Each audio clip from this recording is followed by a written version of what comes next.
Dr. V. Premalata. She pursued her undergraduate in BSc Biology at the University of Madras. She then went on to do her teaching degree in the University of Madras. Taking a keen interest in Sanskrit, she then studied masters in Sanskrit with Karnataka Open University. She pursued her MPhil, which was on Gorakshanata's Amanask Yoga, which is a unique treatise that explains yoga, which is benefit of mind. She continued her studies with a doctorate in Sthala Vrakshas in the Puranas, a biosocial study. Her focus on research is mainly in different fields of biological science from ancient Sanskrit treatises.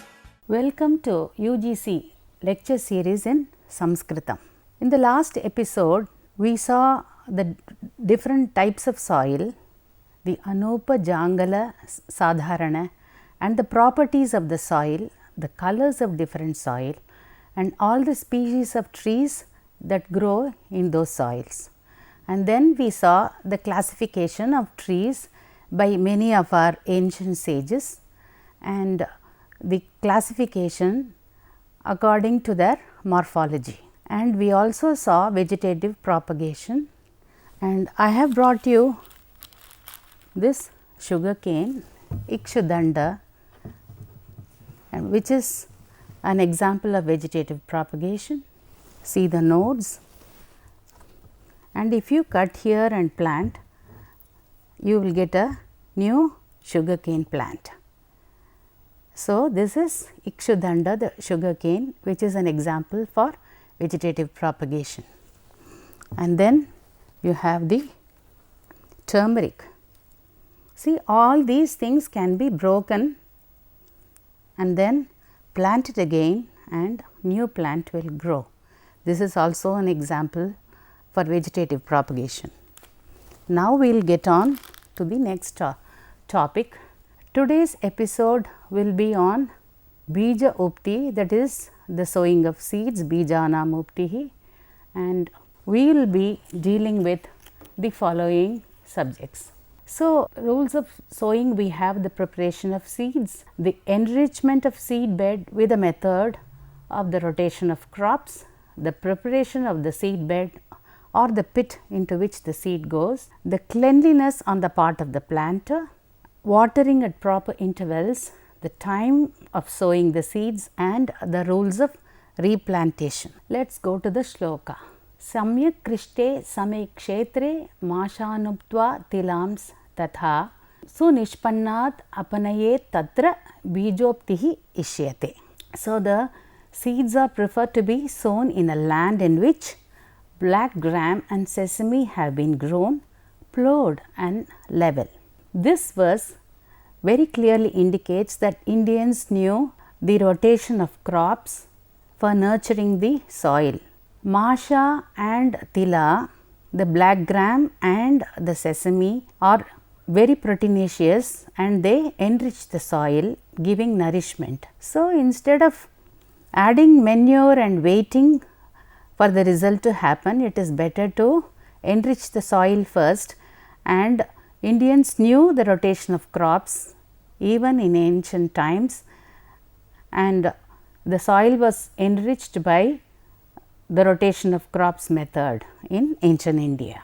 Ata rutu pakvat palatah avasoshita anvikrishya bijam payasa nishicya visoshitam pancha dinani sarpisha vidanga mishrenacha dhupayet tatah. So, the seeds should be collected appropriately, says the author. The seeds should be collected from seasonal fruits. They should not be collected from fruits that are not seasonal, and the seeds must be from the ripened fruits, and then they should be dried first, soaked in water, drained after 5 days, fumigated, mixed with vermifuge and ghee. Here the vermifuge is the Vidanga. Vidanga is a very good vermifuge, because even in Ayurveda it is used very extensively to get rid of the nematodes. You know, tapeworm is very difficult to eradicate, it even eradicates the tapeworm. And these seeds are to be soaked in milk, because milk is very proteinaceous. Milk was extensively used in those days, and the milk was collected from the cow. The cows were not injected with hormones in those days, and the milk was very pure. If injected with hormones, the hormones again go into the milk and they reach us through the plants. You know that hormone injected milk gives rise to many problems, especially fibroids, uterine fibroids in women, and abnormalities in birth and birth defects. So, it should be avoided. The cows should be fed with organic food so that it does not reach us. क्षीरनिषिक्तं बीजं बृहती तिलभस्मसर्पिषा लिप्तं गोमयमृदितमथोक्तं सद्यो जायेत धूपितं वसया. The seeds soaked in milk should be smeared with the ashes of Brihati. Brihati is Solanum species.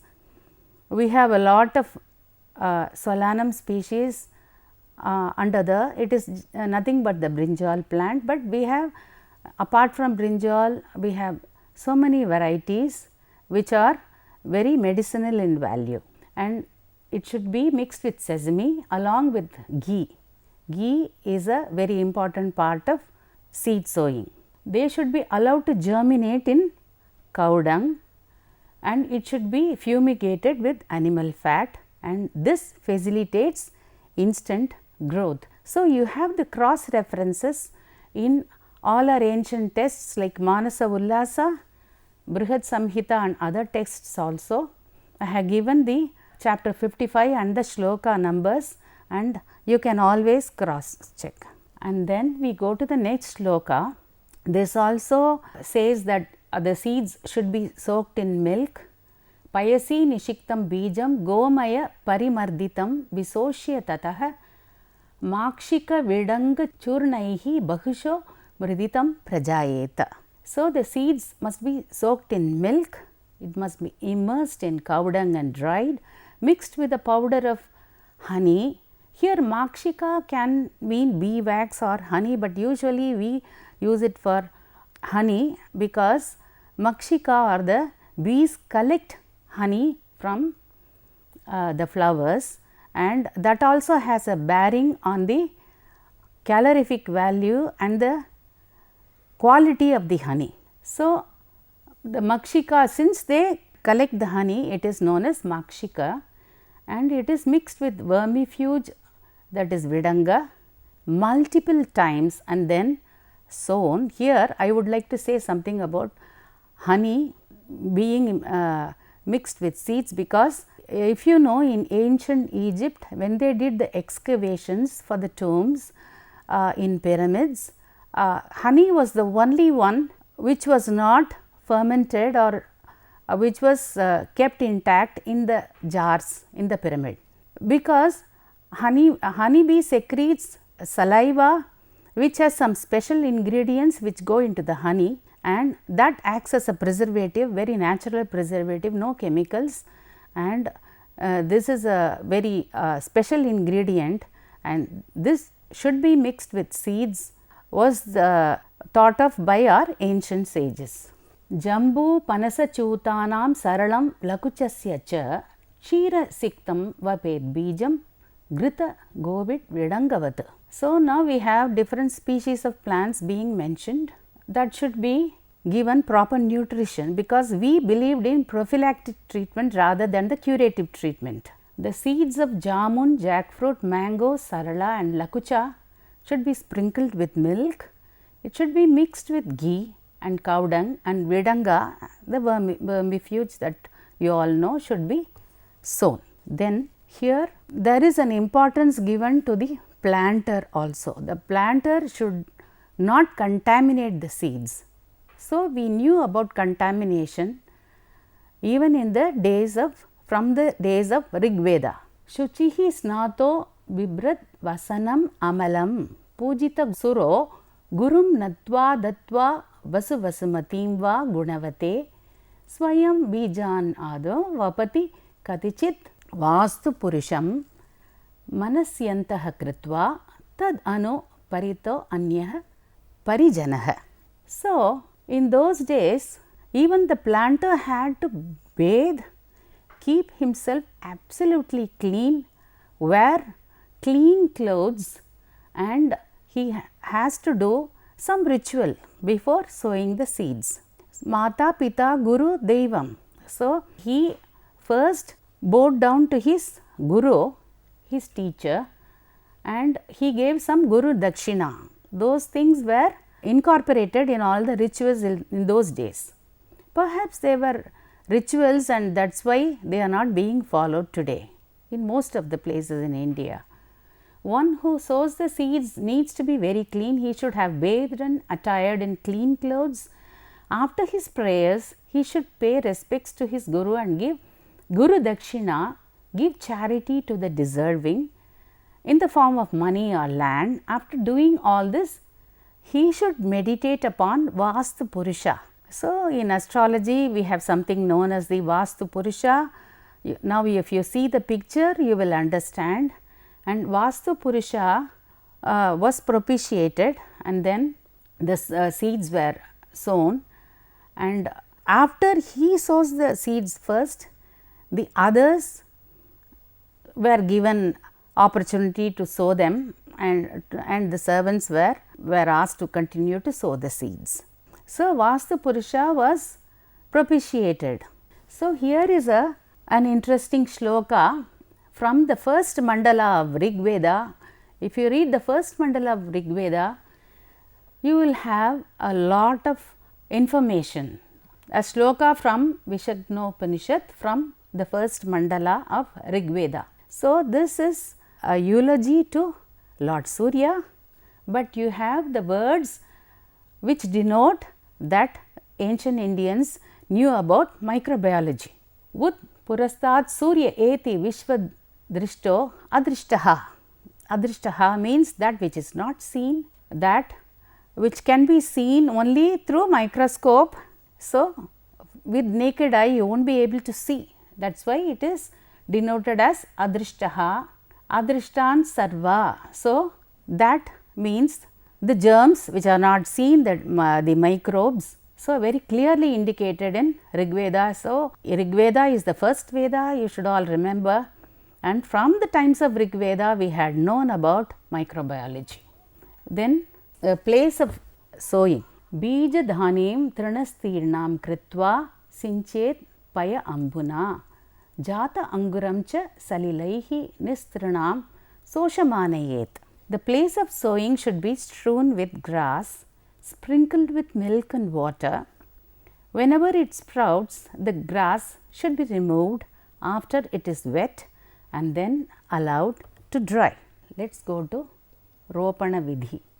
The sprouts should be sown properly so that the plants can grow and we can get a good yield. Those days the society was agrarian and they depended very highly on the yield from the plants.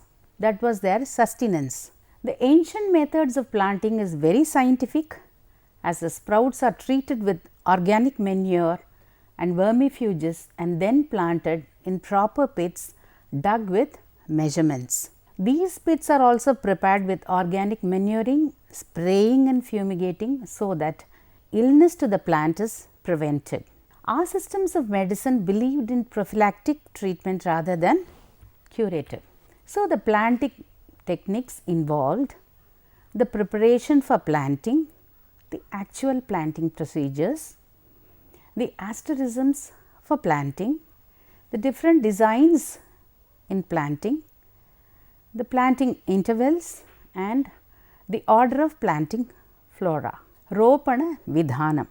Ayata vihitanam yan manognatam sampadav nastaha kathayami atastarunam ropa vidhanam yatha buddhishtam.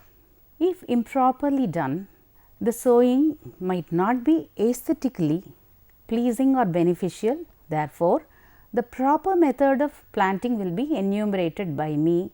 Here it means the author. Dhruva mrudu moola vishaka gurubham shravanastatha ashwini hastah uktani divya drigbihi Padapa Sambropane Bhani. Now he is enumerating the different asterisms under which the sowing should be done. Rohini, Moola, Vishaka, Guruba means Pushya. Shravana, Ashwini, Hasta are the suitable stars recommended by the astrologers for the planting of trees. Here you should note that the author says Uktani Divya Drigbihi. He uses the word Divya Drig, that is those with divine vision, the visionaries. Why are the astrologers called Divya Drig? Because astronomy was very well developed in those days, and the astrologers like Varaha Mihira are great astronomers. They always studied the celestial bodies and they had a lot of knowledge. Even today you can see we have the almanacs and they very clearly predict all the eclipses and everything. So, based on those texts, our present almanacs of today are written. That means you can gauge the immense knowledge those texts had on astronomy. Hasta Pramanan Payasa Susiktan Sankramayet Moolavataha Samritikan Sarpihi Madhu Shira Vidanga Liptan Bile Nidadhyascha Karisha Yukte. So, here we have some measurements also practiced in those days. So, the measure of one hasta should be acquired by the seed. Hasta is hand. So, approximately 4 inches. So, when they gain 4 inches, having gained 1 cubit, in other words it can be mentioned in cubits also, having gained 1 cubit in length, the measure of 1 hasta, the sprouts are ready for replanting. Sprinkled with water, they should be pulled out along with roots, intact along with the soil, and replanted in the filled with ghee, honey, ushira, vidanga and dried cow dung. Then we again come back to the pit. Avalukas lakshna mridam purite garta shodhanam kodanda ardhamite khate jalasikte vapet tarum kadali kshirinau ropyau moole datvatu gomayam. The pit should be examined very well. Garda shodhanam, that is, it should be examined very well, filled with smooth soil, avoiding coarse sand, and sometimes seeds can be mixed with sand. So, if it sprouts, we do not know whether it is a weed or our intended plant. So, it should be, the pit should be filled up to the depth of half a bow. Here again we have a measurement. If you see the picture of Kodandarama, you will see that they had long bows, say about 4 to 5, between 4 and 5 feet approximately, and Rama will be standing with his bow and it always came up to here. So, they were quite tall. So, half the depth of a bow should be the pit and it should be sprinkled with water. Into this, the saplings of banana and milk exuding trees, Chirinaha, the trees which exude milk, should be planted, smearing their roots with cow dung. So, Kodanda or the length of the bow has been the standard measurement in ancient India. So, now we come to actual planting methods. Rambayaha suparinataihi palaihi viliptam samshushkam bhuvi nihitam palala rajjum Shuddhayam uparitrinena gada guptam asinchet bahu jalaihi bahuni ahani. A straw rope should be smeared with a paste of well ripened plantains and dried. It should be laid on the ground and densely covered with grass. You do not see the straw rope, but you know where you have planted because of that. It should be very well watered for many days. Then later on, Sa Rajjuhu Tadanu Tamala Neela Bhasau Bibranam Aruna Ruchi Ankuran Prasute Bhuyaha Tan उपचित पत्रकांड मूलान् आरोप्य pratita vidhanato nishinchet. Later on, when the rope acquires a bluish green tinge of tamala and the germination of reddish hued sprouts happen, this is then transplanted once the shoot and the root systems are well established and watered accordingly. So, from the different colors, you can surmise that the sprouts have grown properly and you can now replant them, they are ready for replantation. So, now we see the seasons for replanting them. Ashade Shravane Masi Bija Vapana Ropane Grishmat Anyatra Ballinam Kechit Ichanti Ropanam. In the month of Ashada and Shravana, the sowing of seeds and replantation is recommended. Some others opine that creepers can be planted during seasons other than summer, that is Grishma. Grishma Ritu is not beneficial for replanting.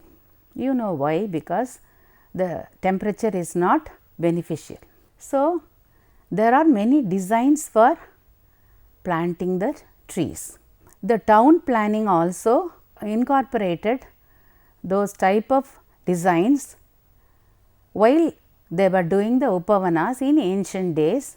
We had beautiful Upavanas with different designs in them. Mandapa Nandyavarta Sarvato Bhadraihi Swastika Chaturashra Viti Nikunja Punjaka Vinyasaihi Padapa Ropyaha. So, we can plant the trees in mandapa formation, that is like an arbor, and then Nandyavarta. Nandyavarta is a flower and it has spirally created whorls, or the petals are spiral in their nature. Then we have the swastika. Swastika, as you all know, is a design that we do in the doors and when we do the puja. And Chaturashra, rectangle. Sarvato Bhadra is a square with 4 openings. You see Sarvato Bhadra in Sri Chakra also. So, from the pictures it is very clear how the designs should be made. And then we have the Viti, the rose, and then Nikunja, the bowers, and Punjika, groups or clusters. According to the species of the plants, aesthetically they should be done, and you should specify the different species of plants that should be grouped together, that should have the different designs in Nandyavarta formation, Mandapa or the Swastika formation, or Chaturashra or the Sarvato Bhadra. Then the Upavana will look beautiful. Now we come to the distances of planting them. Dasha Vimshati Shodasha Bihito Karaihi Adhara Uttara Madhya Krita Antarakan Bi Chatushra Tri Bihi Antaritan Kramashah Trinapadapa Gulma Britascha Vaped. The distances that should be maintained for planting are 10 cubits in lower levels, 20 cubits in elevations, or 16 cubits in the middle. In the plains, 2 cubits intervals for grasses, 4 for trees and 3 for shrubs accordingly for planting. So, now we have the measure Kara in this shloka. Kara, as you all know, this is 1 Kara, this measurement is 1 Kara. In those days, the Kara measurement was used extensively because it is easy, no need to search for a scale. So, they found easy methods of measurements. So, now we know that they should be planted at intervals, and let us see how close or how far apart. The next shloka says, Sandra Ropanam Avriddhi Karanam Vata Bhiti Ati Dura Ropanad Bhinna Varga Rachana Alpapidanaat naiva yuktihi iyameva shasyate. Planting too close results in the impediment of growth. The growth will be hindered. By planting wide apart, there remains the fear of wind uprooting them. Hence, the above method of planting with intervals is ordained. Let us recapitulate today's episode. So, we went through Bijopti, that is the sowing of seeds, rotation of crops, the proper collection of seeds, the nutritive ingredients that go into sowing, the planter's part in sowing without contamination, the methods of sowing, the Ropana Vidhi, the asterisms for sowing, the measurements of pits and their preparations. Now, we have some questions for you. Explain the ancient method of rotation of crops. Name the ingredients with which the seeds were treated before sowing. What are the measurements and the method of preparing pits for replantation? Thank you.